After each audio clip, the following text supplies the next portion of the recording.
Retour sur ce plateau de votre émission Émergence qui aujourd'hui débat bien sûr du thème des enjeux de financement de l'agriculture en Afrique.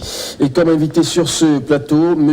Yaovi Ghislain Guinée. Il est bien sûr agroéconomiste chargé de partenariat également, administrateur délégué d'un site d'information au nom de Agri Digital. C'est la deuxième partie de cette émission et on était sur les différentes opportunités qui sont bien sûr là pour ces jeunes-là qui s'intéressent à ce domaine de l'agriculture, M. Guinée. Alors, voulez-vous maintenant nous parler brièvement de votre journal, ce que vous faites concrètement au sein de cette rédaction-là pour quand même donner un plus à l'agriculture, que ce soit au Togo et en Afrique et dans le monde? Voilà. On peut dire que Agri Digital est un journal d'information numérique agricole en Afrique. C'est le premier journal d'intelligence économique agricole 100% digital. C'est une initiative portée par des jeunes web journalistes et passionnés de l'agriculture et des nouvelles technologies qui ont décidé d'apporter leur contribution en termes d'information innovant et une qualité des informations pour pouvoir permettre au secteur agricole de prendre des décisions claires et nettes. C'est également, nous apportons également à notre expertise grâce à nos experts pour pouvoir accompagner ou bien conseiller, faire la publication des études et des enquêtes. Et nous mettons également en connexion les producteurs au marché local et international. Alors, il faut bien sûr créer de nouvelles opportunités pour les jeunes. Et en quoi consiste réellement la création de ces nouvelles opportunités pour impacter l'avenir de ces jeunes? Il faut dire que d'ici, il faut dire qu'il y a 10 millions de jeunes qui sont déversés chaque année sur le marché de l'emploi. Donc, en Afrique? Voilà, en Afrique. Okay. Donc, on ne peut pas espérer que tout ce monde puisse obtenir de l'emploi dans le domaine agricole, qui est encore ou bien toujours traditionnel. Donc, il va falloir que les nouvelles opportunités soient créées aux jeunes en termes ou bien de revoir les potentialités, les potentialités des activités non agricoles en lien avec l'urbanisation en cours et l'accroissement de la demande alimentaire pour pouvoir permettre à ces jeunes de faire face aux défis économiques et aux défis sociaux de l'heure.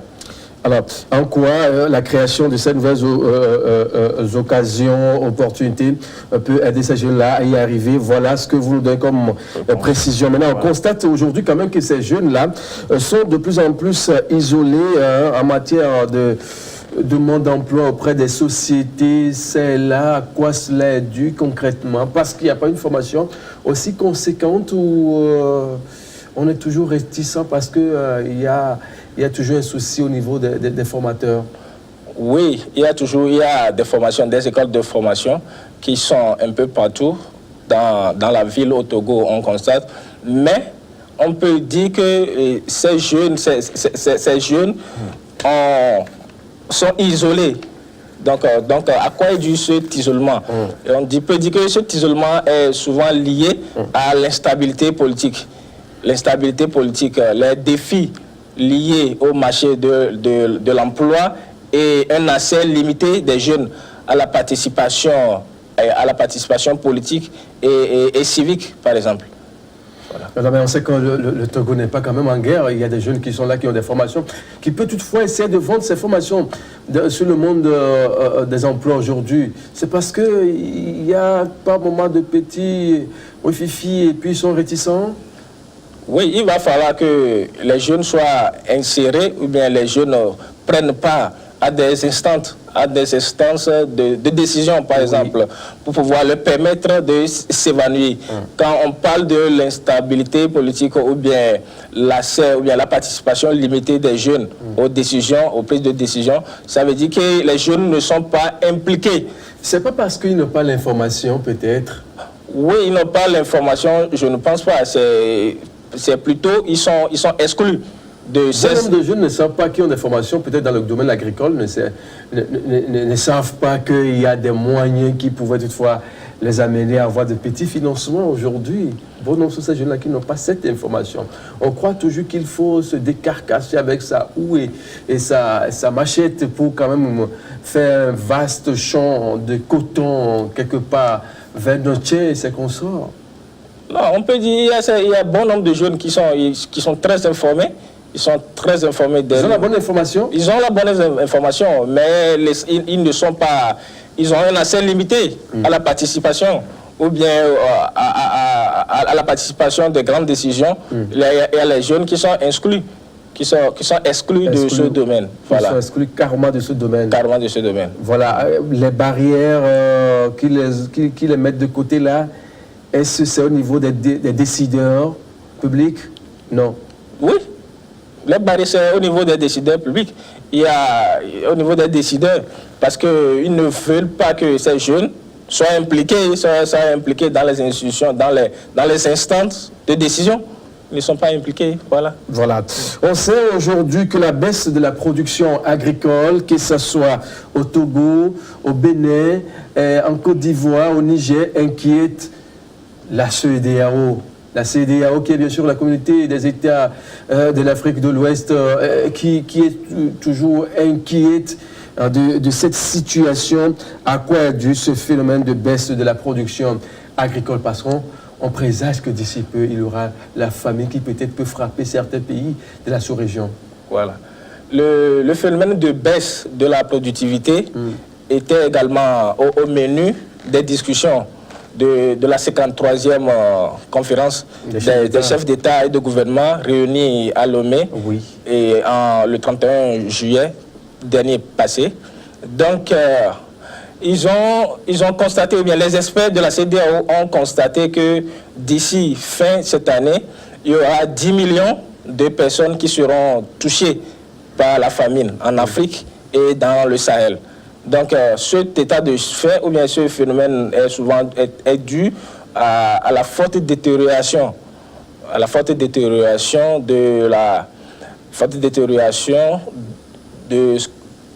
la sécurité alimentaire. La sécurité alimentaire. Ils ont constaté que la sécurité alimentaire est en forte détérioration.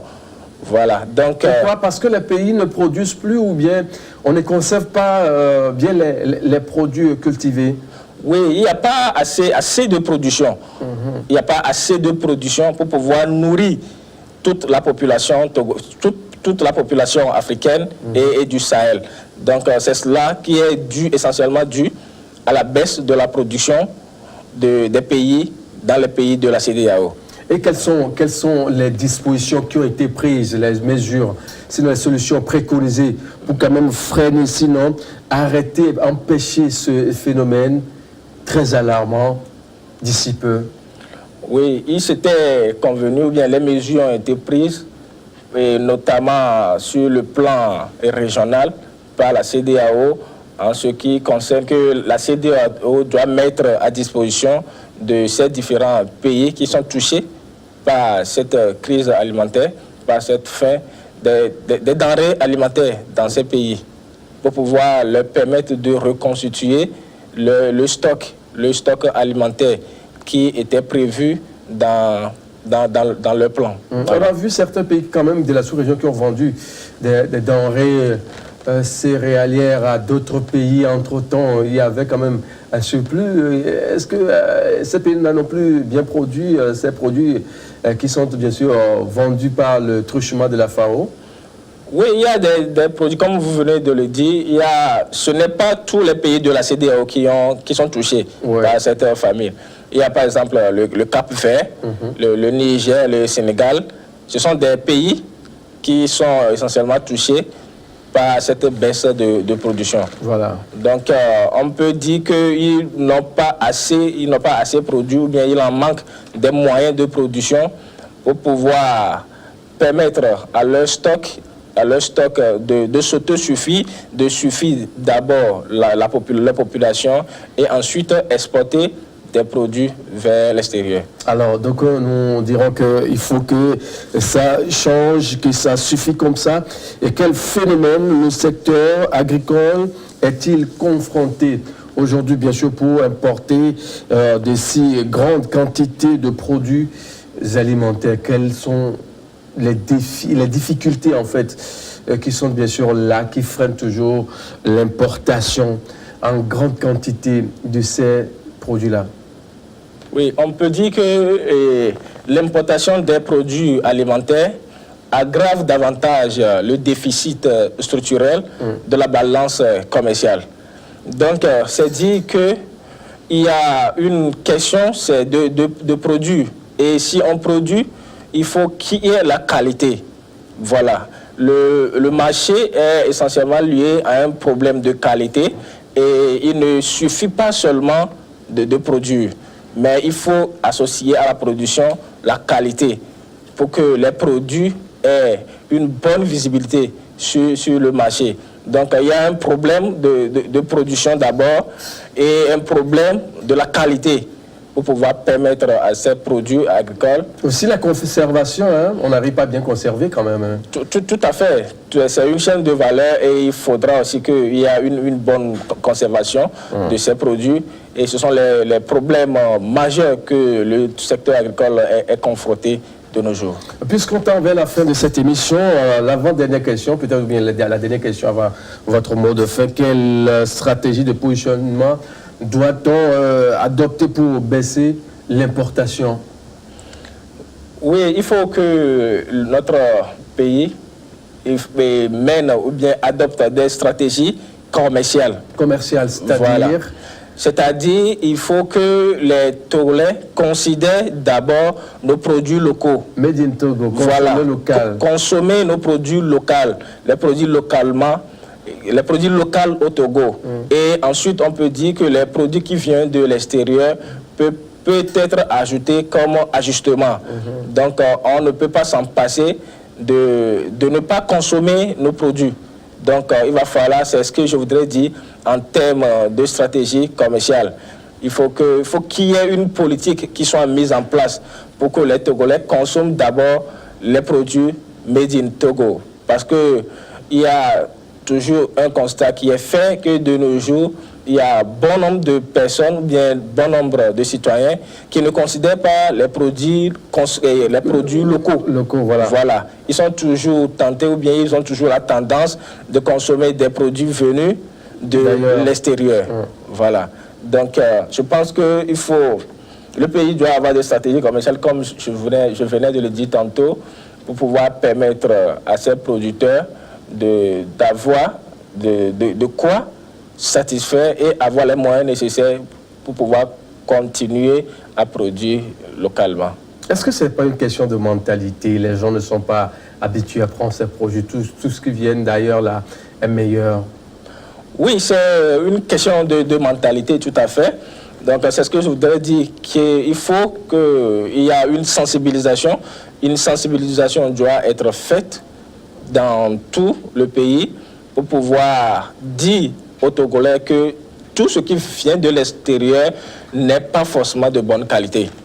Et il faudra que nous adoptons la mentalité des Chinois. Par exemple, les Chinois, ils consomment d'abord, ils considèrent le produit local d'abord, avant de consommer les autres produits comme ajustement. Voilà. C'est déjà la fin. Votre dernier mot?